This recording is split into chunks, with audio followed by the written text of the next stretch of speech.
Philippians chapter 1 verses 3 to 14. I thank God, I thank my God every time I remember you. In all my prayers for all of you, I always pray with joy because of your partnership in the gospel from the first day until now. Being confident of this, that he who began a good work in you will carry it on to completion until the day of Christ Jesus. It is right for me to feel this way about all of you, since I have you in my heart, and whether I am in chains or defending and confirming the gospel, all of you share in God's grace with me. God can testify how I long for all of you with the affection of Christ Jesus. And this is my prayer, that your love may abound more and more in knowledge and depth of insight, so that you may be able to discern what is best and what may be pure and blameless for the day of Christ, filled with the fruit of righteousness that comes through Jesus Christ, to the glory and praise of God. Now I want you to know, brothers and sisters, that what has happened to me has actually served to advance the gospel. As a result, it has become clear throughout the whole palace guard and to everyone else that I am in chains for Christ. And because of my chains, most of the brothers and sisters have become confident in the Lord and dare all the more to proclaim the gospel without fear. Paul is in prison in Rome. He is in chains for the sake of the gospel. Philippi is about 1,000 miles away from Rome. Together with some gifts, the Philippian church sent Epaphroditus to look after Paul in Rome. Epaphroditus falls ill in Rome and almost dies while looking after Paul. Paul writes this letter to say that Epaphroditus has now recovered. However, there is a deeper reason for Paul to write this letter. He prays for them. It is also a prayer that we can take on in our lives. Philippians 1:9 to 11. And this is my prayer, that your love may abound more and more in knowledge and depth of insight, so that you may be able to discern what is best and may be pure and blameless for the day of Christ, filled with the fruit of righteousness that comes through Jesus Christ, to the glory and praise of God. It was Paul who started the church at Philippi. There he cast out an evil spirit from a slave girl. Her owners put Paul and his fellow worker Silas in jail. God sends a violent earthquake. The chains are broken and the doors opened. The jailer is about to kill himself rather than face the music. They say to the jailer, Acts chapter 16 verse 31, believe in the Lord Jesus and you will be saved, you and your household.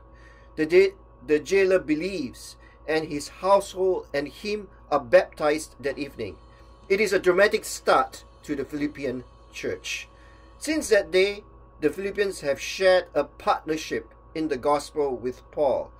The Philippians started supporting Paul practically and financially when he started his missionary journeys. It is the Philippians who have sent Epaphroditus to Paul in Rome. However, there is trouble in the Philippian church. They are quarreling with each other. I plead with Euodia and I plead with Syntyche to be of the same mind in the Lord. Philippians chapter 4 verse 2. At the end of this letter, Paul pleads that these two workers stop fighting with each other. And that is why Paul starts the letter with this prayer, that their love may abound more and more in knowledge and depth of insight, that they may be able to discern what is best and may be purer and blameless for the day of Christ. The day of Christ? That's another expression for the second coming of Christ. Paul is so far away in Rome. Will the Philippians remain faithful to Christ until he comes again to visit them? Will they remain faithful? Although both my parents believed in Jesus, my brother and I grew up in a family full of challenges. Because of his health concerns, my father could not be emotionally there for my brother and me. Both my brother and I committed our lives to Christ while we were still in our teens. However, because of my father's mental health, we lacked a male role model in our lives. God provided a mentor to come into our lives. I will refer to him as the letter K. K spent a lot of time with our group of teenage boys growing up in the church. Every Saturday afternoon, K did a Bible study with us. I think the most important thing was that he spent time with us. He took a special interest in our lives. Then I left to go to Australia for my university studies. When I returned about 5 years later, I found out that K was no longer active in the church. He was still a businessman but had some financial struggles. I believe he was also struggling financially. I found it very difficult to process his absence in the church.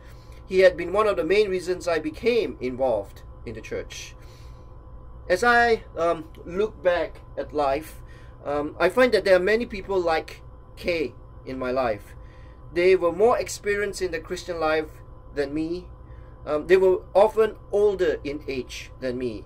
Then I find out that they are no longer involved in the church. Paul's concern for the Philippians is real. He is imprisoned. They are both persecuted for their faith. Will they remain faithful to Christ until he comes again? Now, this is also a question for me. Will I remain faithful until Christ comes again? John Stott was the pastor of All Souls Langham Place, Anglican Church in London, UK. He was a famous preacher and a Bible teacher. He influenced a lot of people globally, especially Christians in developing countries. A friend of his, Os Guinness, who is also a Christian author, visited him 3 weeks before he passed away. I will never forget my last visit to his bedside 3 weeks before he died. After an unforgettable hour and more, sharing many memories over many years, I asked him how he would like me to pray for him. Lying weakly on his back and barely able to speak, he answered in a hoarse whisper, "Pray that I will be faithful to Jesus until my last breath." Would that such a prayer be the passion of our generation too? At the beginning of this letter to the Philippians, Paul tells the church that he thanks God each time he remembers them. Such is the deep relationship that Paul has with the Philippians. He then tells them he often prays for them because of the partnership in the gospel. The partnership in the gospel they have shared since the first day the church started until now. What is the gospel? The word gospel means good news. Good news. Paul has received some bad news. Bad news. He is in prison for the sake of the gospel. Both Paul and the Philippians are persecuted for the sake of the gospel. And there is also news that the church in Philippi is experiencing some internal misunderstanding between Euodia and Syntyche. What is the good news in the light of this bad news? Philippians chapter 1, 4 to 6.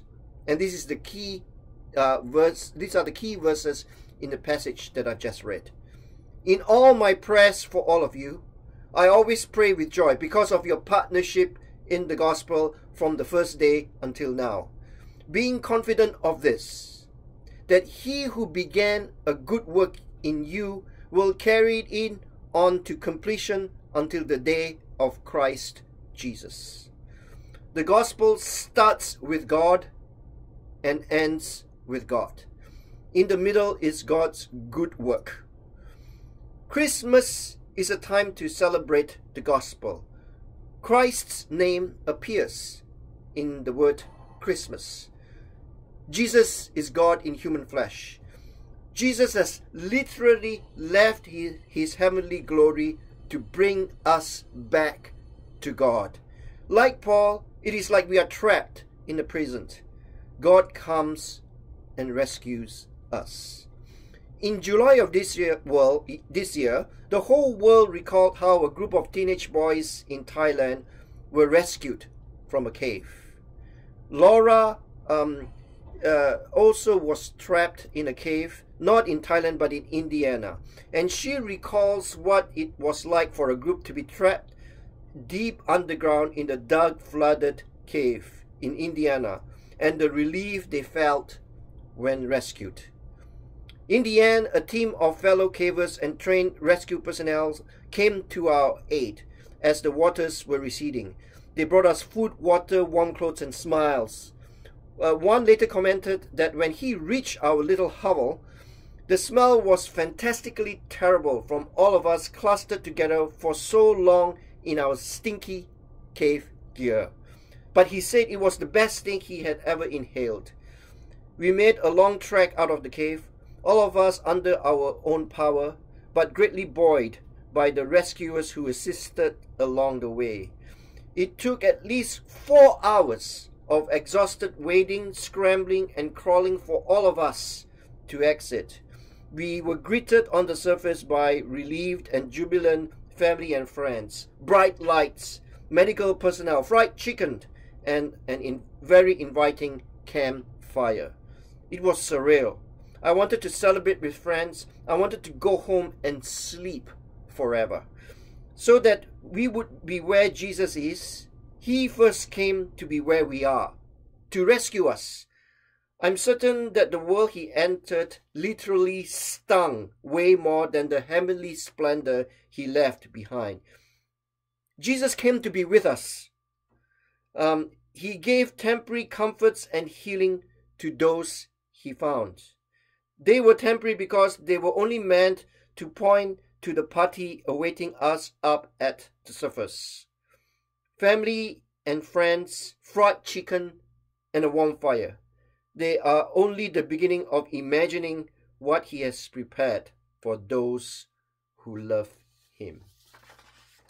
In August this year, U.S. Senator John McCain passed away due to complications of brain cancer. John McCain spent some time as a prisoner of war in Vietnam. During the 2008 presidential race, John McCain was asked by Time magazine to share his personal journey of faith. In his article, McCain shared a powerful story of something that occurred while he was a prisoner of war in Vietnam. When I was a prisoner of war in Vietnam, my captors would tie my arms behind my back and then loop the rope around my neck and ankles so that my head was pulled down between my knees. I was often left like that throughout the night. One night a guard came into my cell. He put his finger to his lips, signaling for me to be quiet, and then loosened my ropes to relieve my pain. The next morning when his shift ended, the guard returned and retightened the ropes, never saying a word to me. A month or so later, on Christmas Day, I was standing in the dirt courtyard when I saw that same guard approach me. He walked up and stood silently next to me, not looking or smiling at me. Then he used his sandal foot to draw a cross in the dirt. We stood wordlessly at the cross, remembering the true light of Christmas, even in the darkness of a Vietnamese prison camp.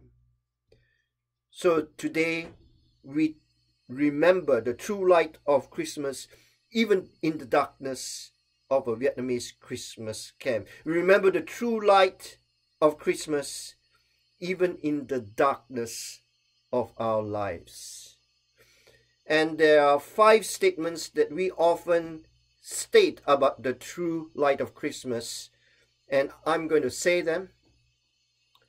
Christ was promised. Christ was born. Christ has died. Christ is risen.